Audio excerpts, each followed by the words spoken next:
Hola, folks. Welcome to the TechGig podcast. I'm your host, Sukriti Yaduwanshi. Hope you and your loved ones are staying safe. We all know that we are living and operating in an era where data is more valuable than ever, and securing the data is more crucial than ever.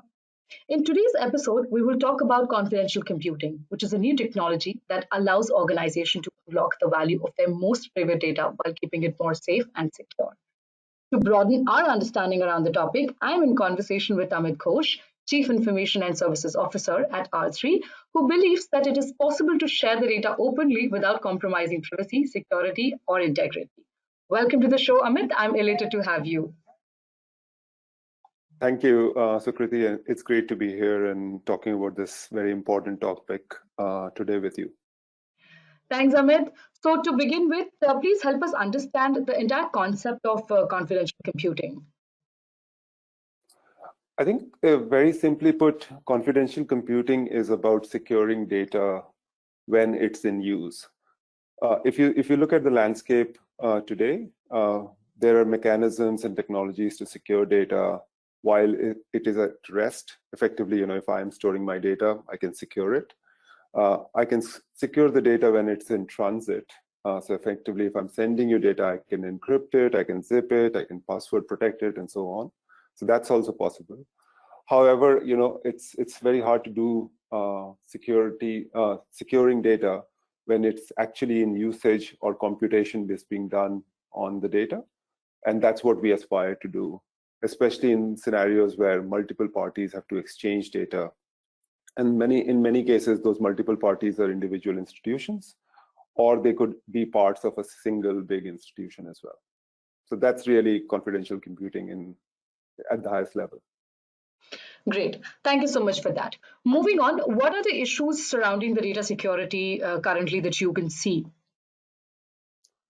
I think there are three big issues right now. I think, the proliferation of data and the amount of data in the ecosystem has grown significantly over the last, I would say, 2 decades, given the systems which are available to both capture data and store data. So I think that's all positive. However, I think the volume of data has grown significantly over the decades, and it'll just quadruple and quintuple over the next many decades. So it just continues to grow. So that's one of the pressing issues. How do you manage data, especially when you manage large volumes of data when you're interacting with other parties? As I mentioned very briefly earlier, I think securing data with the right parameters, as well as ensuring privacy of the data we own as institutions, is becoming more and more paramount. We have seen enough scenarios in the industry where data has been breached, and that has caused harm to both institutions and individuals. So I think that's one of the big issues pressing the industry. And the third big issue is around talent. There is still a significant lack of talent which can work on the very detailed engineering problems related to ensuring security and privacy of data and usage of data in the right way. So I think those are the three big issues I see from an industry perspective. Okay, so tell me, what is a trusted execution environment and how important it is in a data-driven world? I think the trusted execution environment is a key part of the confidential computing space, especially the way we address that space. Simply put, it is an enclave or a secure environment which is separate from the rest of the computer. So if you think, many phones which are equivalent to powerful computers today have secure enclaves. You can have actually PCs and laptops with secure enclaves. So essentially, it's an execution environment which is, in some sense and in all sense, actually separate from the computer. What it allows you to do is to make sure that data and code can be processed without the owner of the computer gaining access to the raw data.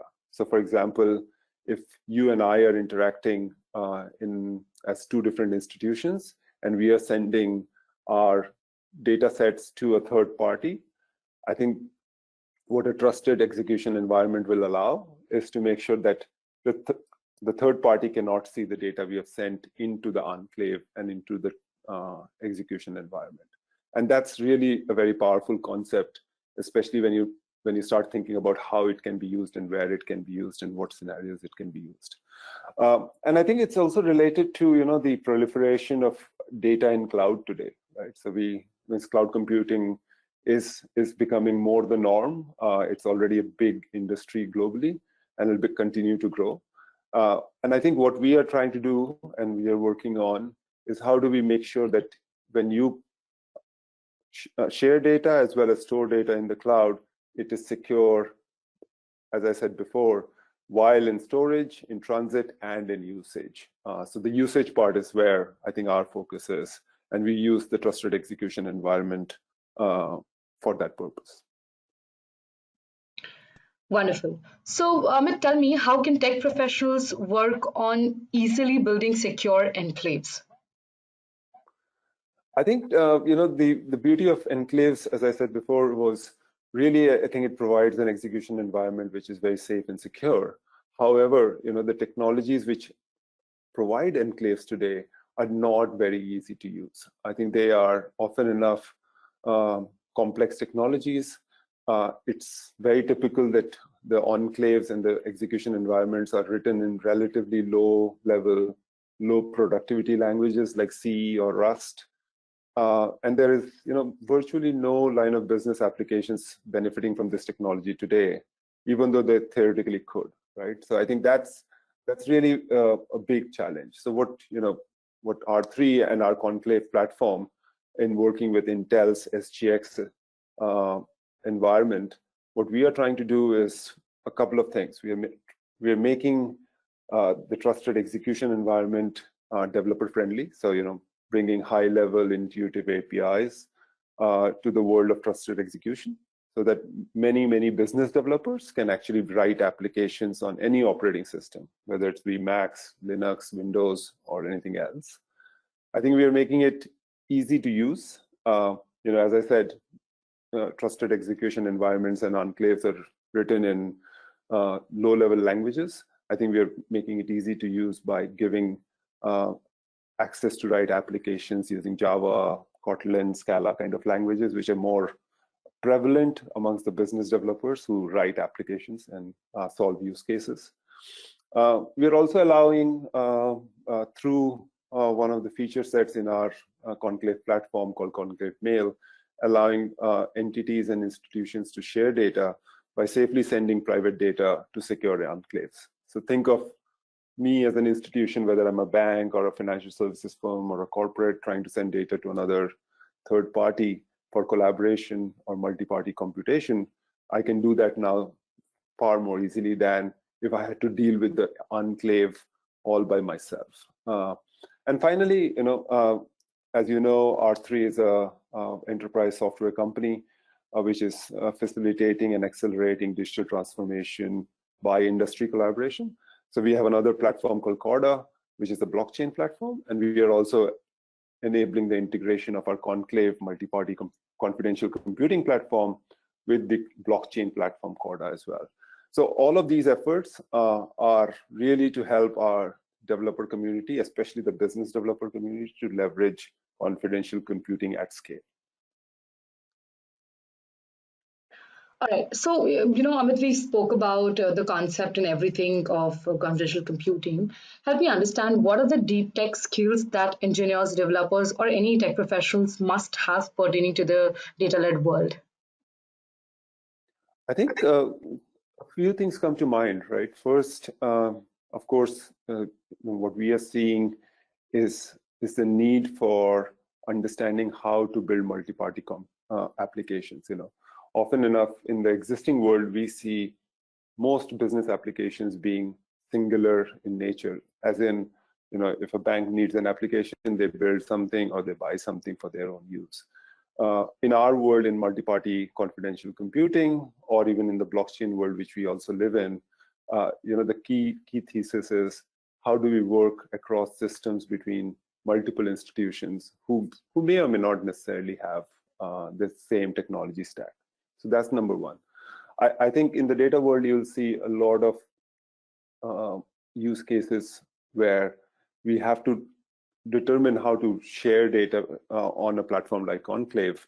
And really, I think that requires both the programming skills, the high-level programming skills on the business application side, but also the infrastructure skills, especially things like DevOps and related skills. So we see that as well.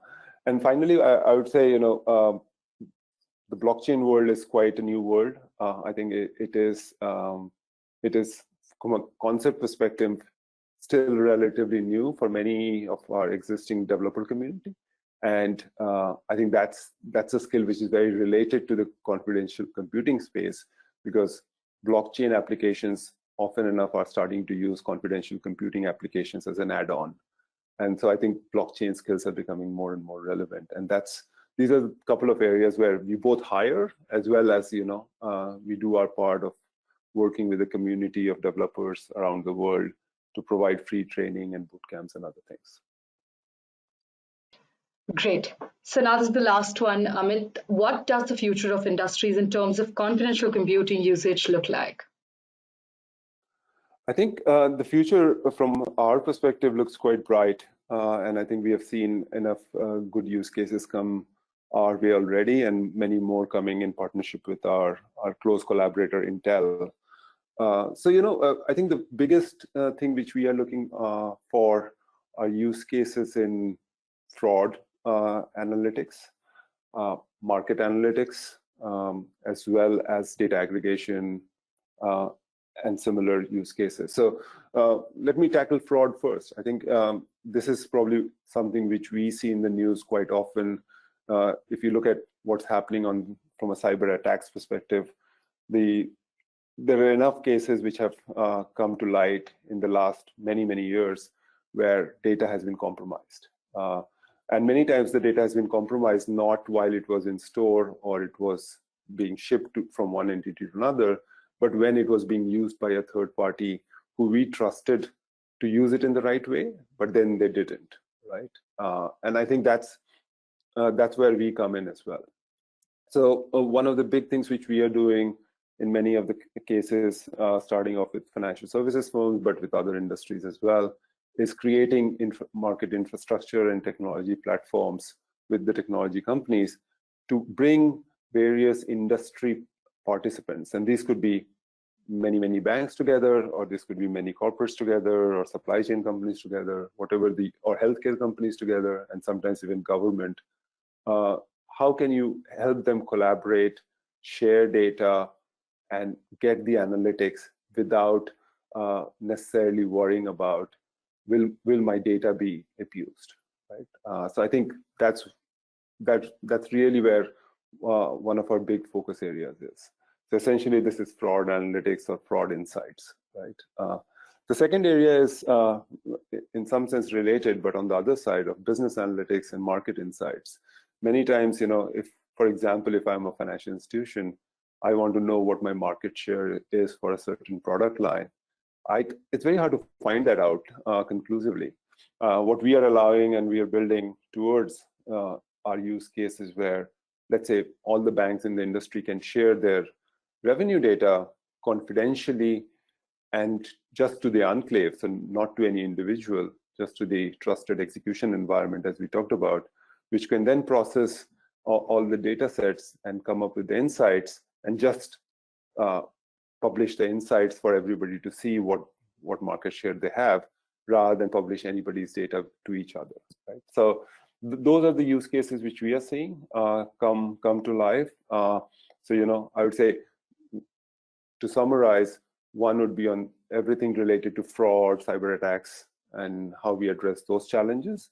And on the business opportunity side, how do we get better analytics at an industry level or even at a multi-party company level, so that we can push forward on areas which we want to do, right? So I think that those are the two big areas which we see coming our way. Well, this brings us to the end of our conversation, Amit. Thank you so much for filling us in with such relevant information around data security and privacy. Sukriti, this was great to chat with you, and thank you for the opportunity to be here with you today. Thanks, Amit. Folks, thank you for tuning in. Hope you enjoyed the conversation. I will be bringing in some more tech podcasts for you to watch on TechGig. Stay tuned. Signing off for now.